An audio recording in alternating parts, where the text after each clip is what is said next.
पूरे देश में उत्सव का माहौल है और आज हमारे साथ हैं यमुना विहार से निगम पार्षद प्रमोद गुप्ता जी, जो जन्माष्टमी पर हम बात तो करेंगे ही इनसे, साथ ही अभी हाल ही में श्री राम मंदिर निर्माण को लेकर के इन्होंने बहुत अच्छा कार्यक्रम किया, बहुत सारे लोगों को उसमें बुलाया, एक उत्सव का माहौल रहा उस दिन, उस पर भी बात करेंगे। सबसे पहले प्रमोद जी, जन्माष्टमी को लेकर के आप हमारे दर्शकों को क्या कहेंगे?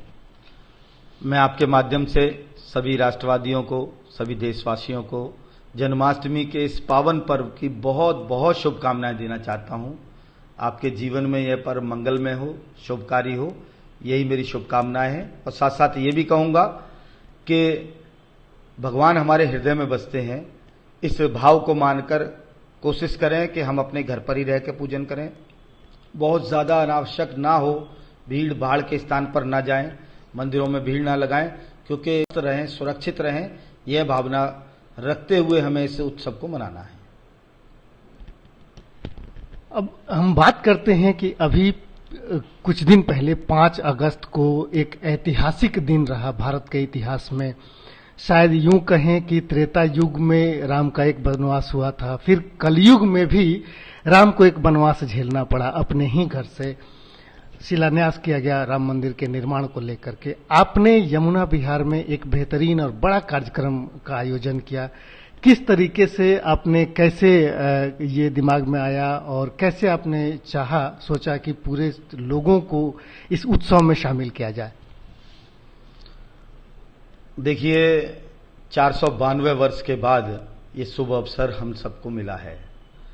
एक अलग ही जज्बा, एक अलग ही भावना, एक अंदर से जोश उमड़ उमड़ के सभी लोगों के आ रहा है, और खास तौर पर उन सब लोगों के जो उस दौर में कारसेवक बन के गए थे, जिन्होंने लाठी डंडे खाए हैं और सौगंध खाई थी।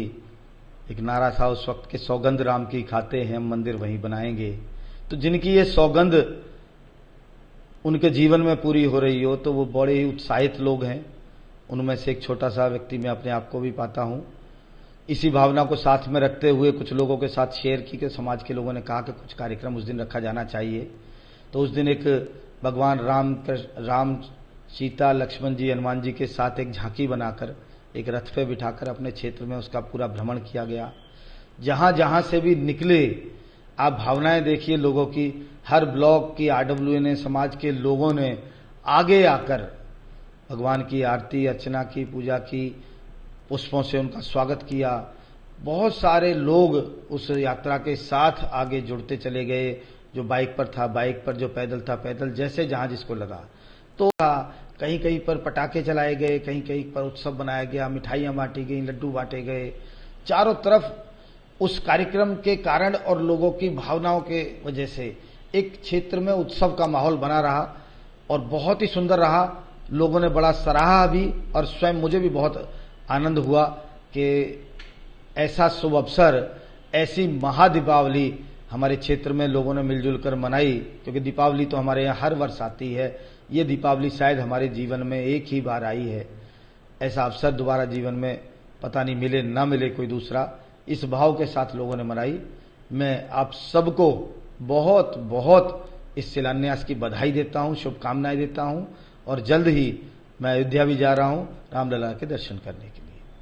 आपने उस दिन जब कार्यक्रम कर रहे थे, आपने 5 ईंटों का पूजन किया, उस पर टीका लगवाया, आपने भी लगाया और बहुत सारे लोगों ने उसका टीका लगाया।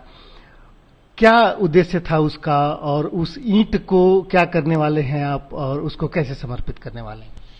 देखिए, उद्देश्य एक ही है। उन ईंटों के माध्यम से हमारे क्षेत्र के लोगों की भावनाएं राम मंदिर की नींव के अंदर एक छोटे से पत्थर के रूप में पहुंच सकें। हम अपने आप को धन्य समझेंगे कि हमारे यहाँ की जो पूजन करके लगाई गई ईंटें हैं, उनको हम लेके अयोध्या जी जाएंगे और वहां पर जहां पर निर्माण कार्य चल रहा है उनको समर्पित करेंगे। वो ईंटें हमारे कहीं उस निर्माण में काम आ सकें, तो हम इस क्षेत्र के लोग अपने आप को धन्य समझेंगे कि उस विशाल और भव्य मंदिर के अंदर एक छोटा सा अंश हमारे लोगों के द्वारा भी लगा है। आगे राम मंदिर निर्माण को लेकर के अब लगातार ये कार्य शुरू भी हो चुका है, ये आगे चल रहा है। यमुना विहार के पार्षद होने के नाते यमुना विहार से क्या कंट्रीब्यूशन आपका रहेगा, क्या योगदान रहेगा राम मंदिर के निर्माण में?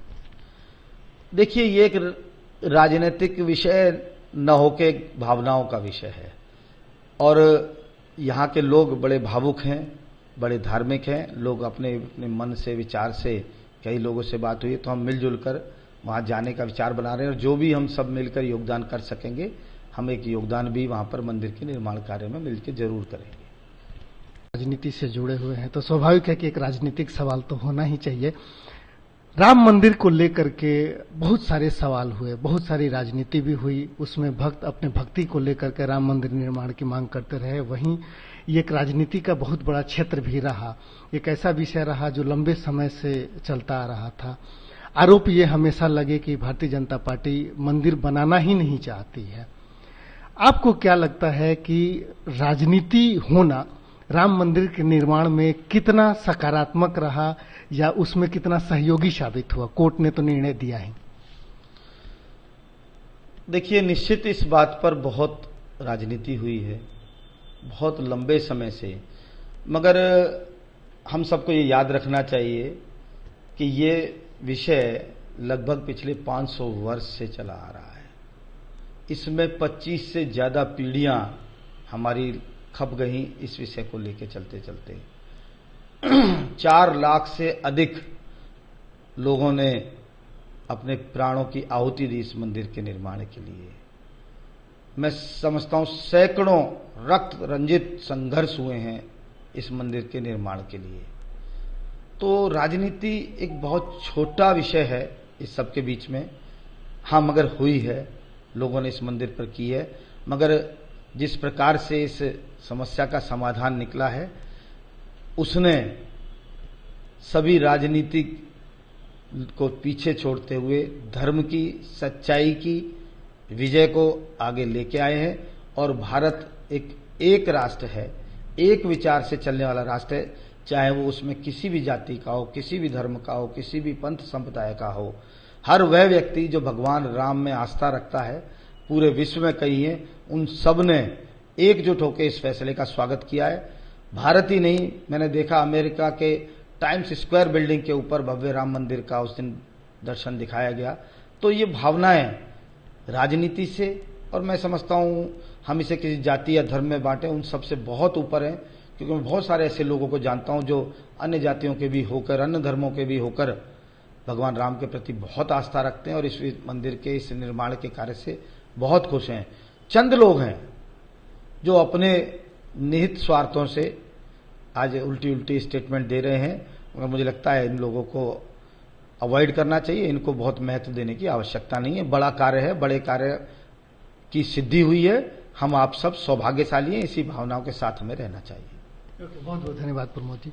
तो ये थे प्रमोद गुप्ता जी जो जन्माष्टमी के अवसर पर सभी लोगों को बधाई और शुभकामनाएं तो दे रहे थे, इसके साथ ही श्री राम जन्मभूमि निर्माण को लेकर के जो इन्होंने कार्यक्रम का आयोजित किया उसके बारे में बताया। प्रमोद गुप्ता जी ये बड़े स्पष्ट तरीके से इस बात को मानते हैं कि राम जन्मभूमि के निर्माण में राजनीति जो भी हुई हो, सरकार भी गई। उत्तर प्रदेश में जब बाबरी ढांचे का विध्वंस हुआ था तो वहां की सरकार भी चली गई थी। उसके बावजूद भी इसका जो निर्णय निकला, अंतिम जो निर्णय रहा है वो बहुत सौहार्दपूर्ण रहा, सारे पक्षों ने माना और एक सकारात्मक दिशा में, एक सकारात्मक माहौल में यह मंदिर का निर्माण शुरू हो रहा है। इसे लेकर के प्रमोद गुप्ता जी सभी को बधाई भी दे रहे हैं, सभी को शुभकामनाएं भी दे रहे हैं।